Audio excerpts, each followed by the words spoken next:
feel like it's their responsibility to help the poor community.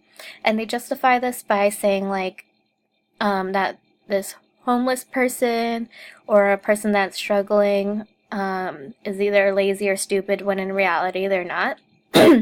And this type of mindset sets up everyone and future generations for failure and disaster. And we do this because of the delayed consequences. And one of those consequences are that there is an increase in vacuums for people who are incompetent, criminal, or unprincipled to step up and take these positions of power. And Sidman also mentions how refusing to make a decision is also a decision because you've decided to not make a decision on a specific problem. And why do we do this? Because people want to avoid an inconvenience of like having to change their schedule or having to change the way of doing things. So how can we fix this? So we have to reduce the severity of punishments, make evasion more difficult. For example, to get more people to vote and decrease avoiding voting. Jobs should allow employees to leave work early. They should increase voting booths so that the lines aren't so long. And they should have a lot more people there to help with registration and voting procedures because they can be kind of complicated or confusing at times. Next is who will blow the whistle. So this is when there is something wrong or somebody's doing something bad but you look the other way and you don't tell on them.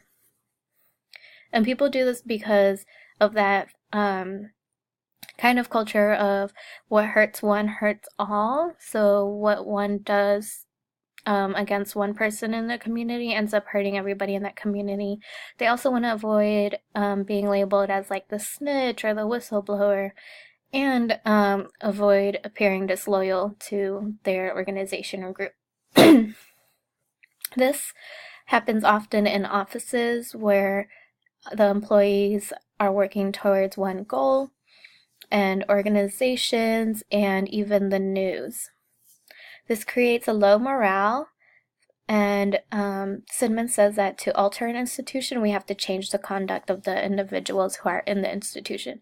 So the best way to do this, for example, for the military, is to have external control. So we need to have somebody that's not a part of the institution whose focus is really to serve the public and their needs, to look at that institution and check that they're following rules and being ethical. And lastly is, if it sells, it must be good. And this is the mindset that profit is better than the quality of what you're selling.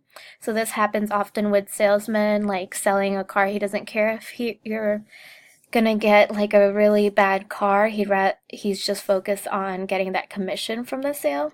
And schools, their initial purpose is to educate the public, but now like colleges and universities just want to make money out of the students, and so they're not serving the goals of the public. And Sidman says that we do this because economic consequences are immediate, so like losing money hurts more and it's more right away than the consequences of getting an education. So my discussion question is, what type of avoidance do you encounter or tend to practice most frequently? And what do you think you can do to decrease this avoidance behavior if it's not adaptive? Thank you.